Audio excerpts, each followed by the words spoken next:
शिवराम बारशीमध्ये त्यांनी टीका केली, काय उत्तर असणार? स्वयंघोषित विश्व प्रवक्ते संजय राऊत यांच्या अकलेची दिवाळखोरी निघालेली आहे. रोज उठून सकाळचा भोंगा वाजवायचा आणि या कृतीमुळं स्वतःचं पक्ष संपवण्याचं काम या विश्व प्रवक्त्यांमुळं होतंय. स्वतःची ग्रामपंचायत, स्वतःचं महानगरपालिकेतलं नगरसेवकाला त्यांना स्वतःला निवडून आणता येत नाही, स्वतःचं कर्तृत्व दाखवता येत नाही, कुठल्याही प्रकारची निवडणूक जनतेतनं निवडून जिंकता येत नाही. अशा व्यक्तींनी रोज उठून मोदीजींवरती, अमित शहा साहेबांवरती आणि मुख्यमंत्र्यांवरती बोलणं हे कुठेतरी लोकांना पचनी पडणारं नाहीये. शोले चित्रपटातील आसरानीप्रमाणे राजकारणातील आसरानी म्हणजे संजय राऊत आहेत. आधे इधर जाओ, आधे उधर जाओ, बाकी मेरे पीछे आओ, अशी भूमिका त्यांची महाविकास आघाडीत राहिल्यामुळं सगळे महाविकास आघाडीतले पक्ष बाजूला गेलेले आहेत. राहिलेल्या त्यांच्या उभाटा पक्षातले आमदार खासदार सुद्धा सोडून गेलेले आहेत. कुठंतरी बाळासाहेबांवरती प्रेम करणाऱ्या, उद्धव साहेबांवरती प्रेम करणाऱ्या शिवसैनिकांच्या मध्ये जर काय खंत असेल तर ती संजय राऊत या नावाची आहे. या व्यक्तिमत्वामुळं संपूर्ण शिवसेना संपवण्याचा काम या व्यक्तीकडनं झालेलं आहे. राहिला प्रश्न त्यांनी भाजपच्या नेतृत्वावर बोलण्यात की त्यांची उंची नाही. सोलापूरचे पालकमंत्री जयकुमार गोरे साहेब हे राज्याचे ग्रामविकास मंत्री म्हणून अतिशय प्रभावी काम करतायत. आषाढीच्या वारीमध्ये 2 वर्ष त्यांनी केलेलं उल्लेखनीय काम, विशेषतः पक्ष वाढवण्यासाठी पक्षाने दिलेली जबाबदारी पालकमंत्री जयकुमार गोरे यांनी पार पडली. अपक्ष निवडून येऊन 4 वेळा आमदार राहिलेले आहेत.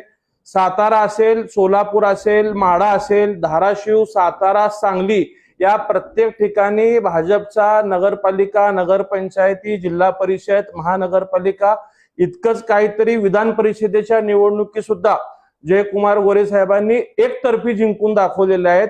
पक्ष कसं वाढवायचा याचा आदर्श संजय राऊतांनी जयकुमार गोरे साहेबांकडनं घेतले पाहिजे. आपण काय करतोय, आपल्यामुळं कुठंतरी ठाकरे परिवाराला तुम्ही अडचणीत आणण्याचं आजपर्यंत काम केलंय. बाळासाहेबांनी तुम्हाला सातत्याने आजपर्यंत भरभरून प्रेम देण्याचा प्रयत्न केलं, परंतु तुमची स्वतःची कुमत नगरसेवक म्हणून निवडून येण्याची सुद्धा नाहीये. तुम्ही राहत असलेल्या बूथवरती तुमच्या पक्षाला किती मतं पडलेत याचं आत्मचिंतन तुम्ही कुठेतरी केलं पाहिजे. माध्यमांना असं सांगायचं नेहमीच आहे की हे कट करू नका, अशा पद्धतीने सांगणं हे कितपर्यंत योग्य वाटतं? स्वतः संपादन देखील आहे. स्वतः बघा, मी तुम्हाला सांगतोय की त्यांची वैचारिक दिवाळखोरी झालेली आहे आणि त्यांच्या ह्या रोजच्या भोंग्यामुळेच कुठंतरी आपल्याला मान्य करावं लागेल की त्यांचा पक्ष संपलेला आहे. त्यामुळे शिवसैनिकांनाच वाटतंय की ठाकरे परिवारांनी यांना बाजूला केलं पाहिजे आणि महाराष्ट्राची एकीकडे संस्कृती सभ्यताचं वारंवार भाषणात उल्लेख करायचा आणि टीआरपी साठी आपल्याला कोणी विचारत नाही. आपल्या स्वतःचं अस्तित्व कुठेही राजकीय आपण दाखवू शकत नाही. त्यामुळं अशा प्रकारचं बेफाळ वक्तव्य करण्याचं काम त्यांच्याकडनं रोज सुरू आहे. कुठेतरी लोकांनी आता त्यांना दुर्लक्ष केलं पाहिजे आणि मला आपल्या माध्यमातून ठाकरे साहेबांना विनंती आहे की अशा बिनकामाच्या माणसाला आपण कुठेतरी बाजूला केलं पाहिजे आणि आपण संपादक म्हणून त्यांचा उल्लेख करताय त्या पदावरून सुद्धा त्यांना हकलून दिलं पाहिजे. नाहीतर जसं पक्ष संपवलाय तसं त्यांनी वृत्तपत्र संपवण्याचं एक काम येणाऱ्या काही दिवसात करतील.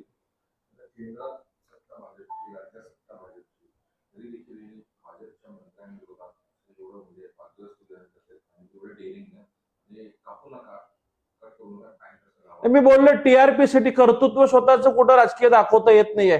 कुठे आमदार निवडून आणता येत नाही, खासदार निवडून आणता येत नाही, नगरसेवक निवडून आणता येत नाही, आपल्या मुळगावची ग्रामपंचायत निवडून आणता येत नाही. आपलं राजकीय यश कुठेही आपल्याला सिद्ध करता आलं नाही आणि स्वतःचं अपयश झाकण्यासाठी जी नाराजी प्रत्येक शिवसैनिकांमध्ये आहे, ठाकरे परिवारावरती प्रेम करणाऱ्या शिवसैनिकांमध्ये जी नाराजी आहे की संजय राऊतांच्या भूमिकेमुळं एकीकडे महाविकास आघाडीचं तुंतुणं वाजवताना आपण शरद पवार साहेबांच्या तुतारीचा पक्षाचा प्रवक्ता असल्यासारख्याची भूमिका मागच्या अनेक वर्षांमध्ये घेत राहायचं आणि त्यातनं आज जी काही महाराष्ट्रातली परिस्थिती राहिली आहे.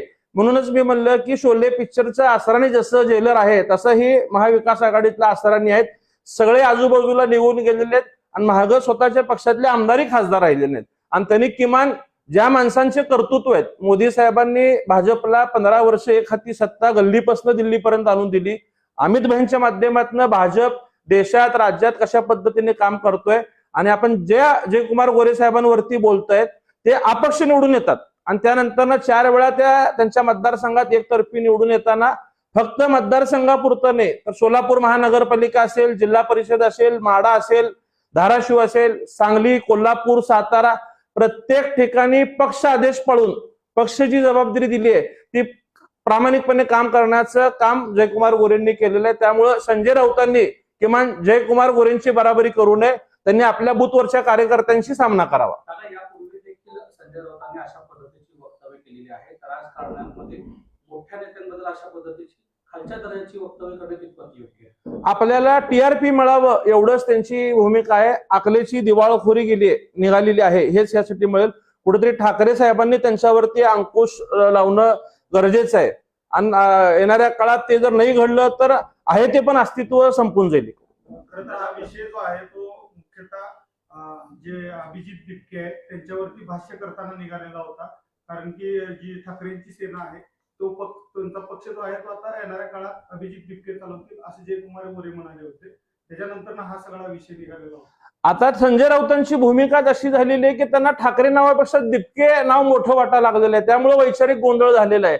त्यामुळे आपला पक्ष ठाकरेंच्या नावावरती चालवायचा का दिपकेंच्या नावावरती चालवायचा हा प्रश्न विचारणं काय गैर नाहीये. ज्या ठाकरे नावाला 60 वर्ष मागच्या महाराष्ट्राने प्रेम केलेलं आहे त्या नावापेक्षा जर ह्यांना दिपके मोठं वाटत असेल तर स्वाभाविक आहे कोणी त्याबाबतचा प्रश्न विचारणारच आहे करून. त्यामुळं आपण उत्तर देताना आपण आपल्या वैचारिक सभ्यतेने द्यायचं, राजकीय अभ्यासातनं द्यायचं का अशा पद्धतीने वाईट वक्तव्य करून द्यायचं, ही त्यांची वैचारिक दिवाळखोरी निघाल्यामुळे त्यांच्याकडनं या गोष्टी होत आहेत. विमान सेवा आजपासून पुन्हा एकदा सुरू होत आहे. मधल्या काळात काही खंड पडला, काय एकंदरीत सोलापूरची एक बैठक अधिवेशनाच्या काळात मुंबईमध्ये झाली होती. ती प्रामुख्याने उड्डाणपुलासंदर्भात आणि सोलापूरच्या विमानसेवा आणि पाणी पुरवठ्याच्या संदर्भात होती. त्यावेळेस मी आणि पालकमंत्री साहेबांनी मुख्यमंत्र्यांच्या निदर्शनास असं आणून दिलं होतं की स्टार एअर्सला आपण VGF गॅप फंडिंग दिलेलं असताना, RS दिलेलं असताना त्यांनी ही विमानसेवा चुकीचं कारण देऊन बंद केलेलं आहे. आणि त्यावेळेस मुख्यमंत्री साहेबांनी निर्देश दिलं होतं दीपक कपूर साहेबांना की संबंधित कंपनीशी चर्चा करावी आणि ते ऐकले तर ठीक आहे, तर त्यांना कराराचा भंग केला म्हणून नोटीस द्यावी आणि त्याही पलीकड जरी त्या कंपनीची तयारी आहे तर पुढची कायदेशीर प्रक्रिया करून सोलापूरची विमानसेवा प्राधान्याने सुरू करावी. परंतु या सगळ्या प्रक्रियेमध्ये कंपनीने सुद्धा प्रतिसाद दिला. आज मुंबईची सेवा सुरू होते. लवकरच मुख्यमंत्री साहेबांना पालकमंत्री साहेब बोलून गोव्याची विमानसेवा पूर्ववत करणे, त्याचबरोबर नवी मुंबई एअरपोर्ट जे आता नव्याने सुरू झालेलं आहे त्या ठिकाणी स्लॉट उपलब्ध घेऊन देण्यासाठी आपण प्रयत्नशील राहणार आहोत. तिरुपतीची सुद्धा मागणी मोठ्या प्रमाणात आहे. त्याही स्लॉटला उडानच्या योजनेतनं स्लॉट मिळण्यासाठी सुद्धा आपण पालकमंत्री साहेब आपण सगळेजण पाठपुरावा करतोय.